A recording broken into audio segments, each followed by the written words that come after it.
I like seeing objective people make some comments on LeBron James. And this is Jeff Teague's father on his podcast 520. And Jeff Teague asked his father, should LeBron James retire instead of going to another team?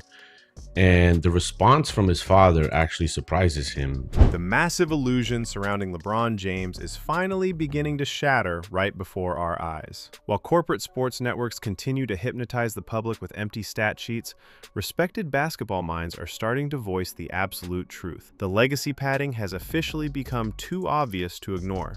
We need to dissect this beautiful dose of reality immediately. Drop your thoughts down in the comments section right now. Do you agree that LeBron James is just collecting empty stats at this point? Or are you still fooled by the box scores? Is about 63, 64 years old. So he's a little bit up there in age, but he's not an old man. He knows what he saw when Michael Jordan played. He knows what he saw when Kobe Bryant played. He knows what he saw when LeBron James played throughout his career. He watched his son, Jeff Teague, play in the NBA and stuff like that. We need to discuss what just went down on the Club 520 podcast because it was a masterclass in how an objective observer speaks truth to power. Former NBA All-Star Jeff Teague was sitting there hosting his show, and he decided to ask his father, Sean Teague, a very direct and highly sensitive question. He wanted to know if his pops believed that LeBron James should finally just retire instead of dragging this entire traveling circus to another franchise layout. And his son, Jeff Teague, goes and asks his pops on the podcast, what do you think about LeBron James, pops? Should he retire at this point?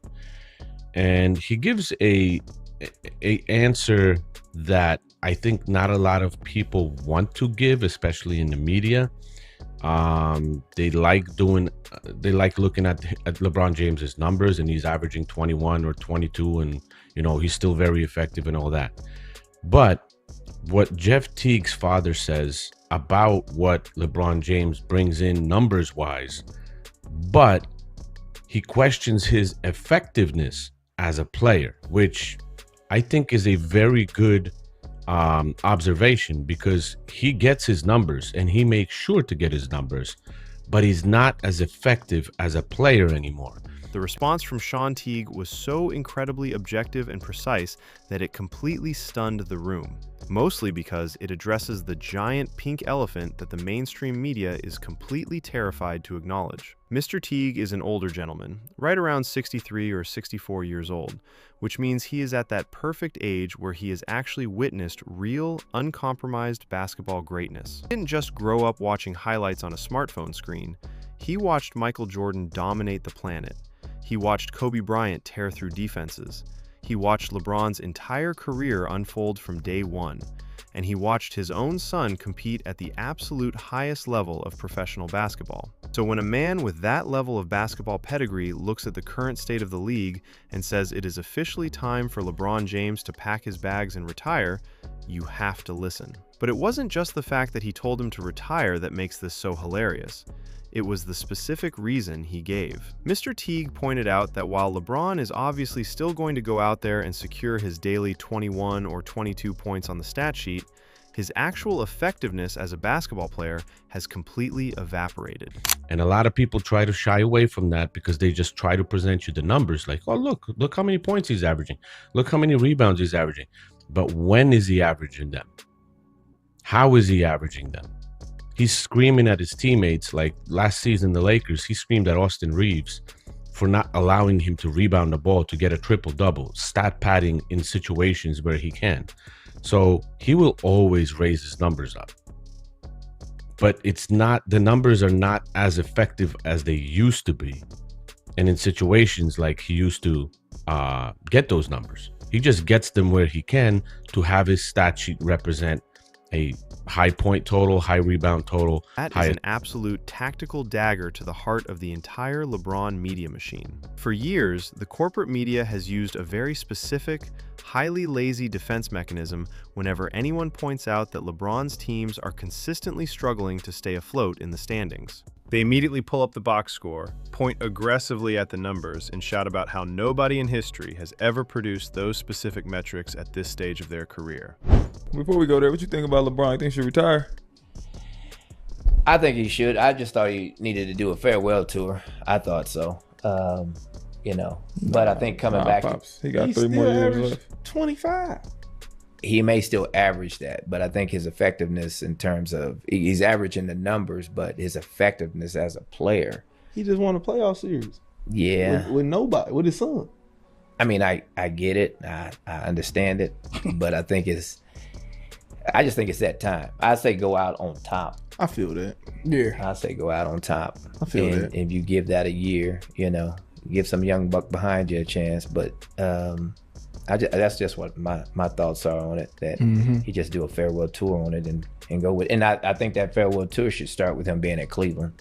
So you think he'll go back to Cleveland? Bron. B-Hen said Bron was going back to Cleveland. Yeah, I think that's where it needs to. Does he take Bronny with him? But Sean Teague completely exposed the underlying scam of those metrics. There's a massive, highly visible difference between accumulating numbers and actually impacting winning basketball. The modern version of LeBron James is an absolute masterclass in aesthetic curation. He understands exactly how to manipulate the flow of a basketball game to ensure that his personal statistical profile remains pristine, completely regardless of whether those actions help or hinder the team's chances of actually winning the game. We see it happen constantly throughout the regular season.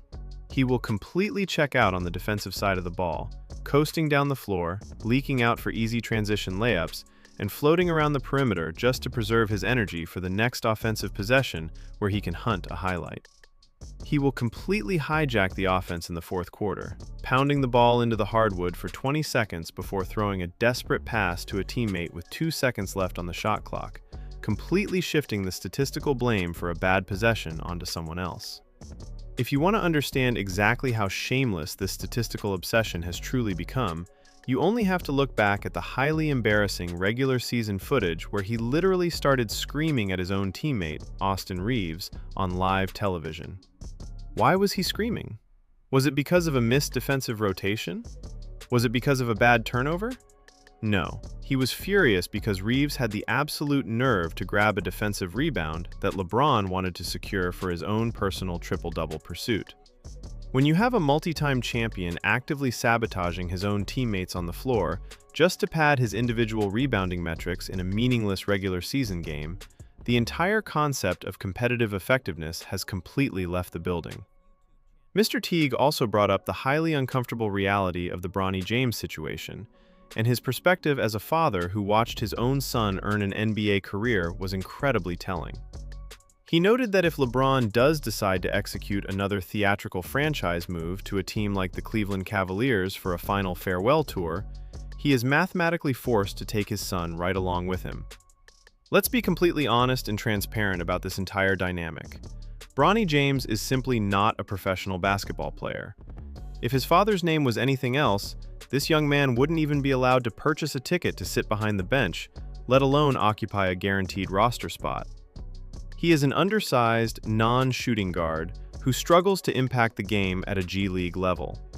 The only single reason he has ever received meaningful minutes on an NBA floor is because his father was actively standing on the court next to him, functioning as a human shield to minimize his massive structural deficiencies.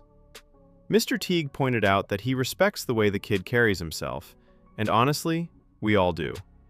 The kid stays quiet, he works hard, he goes to the G League when he is told to, and he doesn't complain to the media. The kid isn't the villain of this story, he is just a compliant participant in his father's massive ego project. But from a pure basketball standpoint, the experiment has become a total disaster for organizational depth. Think about the hilarious contrast that Jeff Teague brought up during the discussion. He started laughing and compared the situation to Giannis Antetokounmpo, noting that Giannis currently has his brothers occupying roster spots with the Milwaukee Bucks.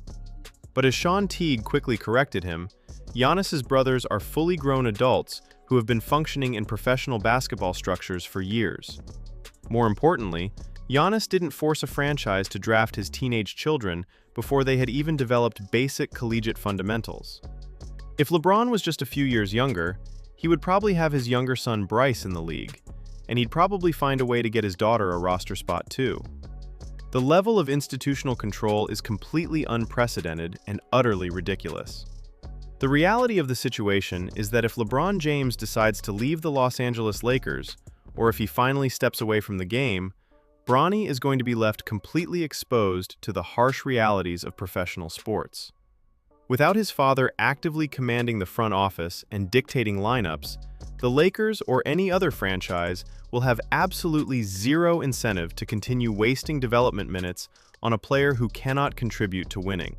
He will instantly become a permanent fixture at the absolute end of the bench, completely locked away in garbage time, only entering the floor when the team is either up by 30 or down by 30. The alternative is that he gets permanently reassigned to the G League, never to be heard from again. The Lakers handed him a guaranteed contract as a front office favor, but let's look at the financial reality of that guarantee. It is pocket change to a multi-billion-dollar sports franchise. If the Lakers front office possessed an ounce of competitive integrity, they would simply waive the kid, eat the $2 million, and use that roster slot on an actual developmental prospect who earned their way through the summer circuits. $2 million to the Los Angeles Lakers is literally the equivalent of couch cushion change. It is completely meaningless to their bottom line, but they refuse to execute that basic basketball move because they are completely terrified of the social media backlash and the organizational tantrum that would immediately follow from LeBron's camp. This entire situation highlights exactly why Teague's observation about empty effectiveness is the truest statement spoken all year. LeBron James has successfully managed to turn one of the most historic franchises in basketball history into a personalized family vacation spot, all while maintaining a pristine statistical profile that allows his online defenders to pretend everything is totally fine. They will tell you he is still a top 10 player because he scored 26 points last Tuesday, completely ignoring the fact that his lack of defensive transition effort allowed the opposing team to score 35 points on the other end of the floor. The sad truth is that we all know exactly why LeBron refuses to take Mr. Teague's advice and go out on a dignified farewell tour.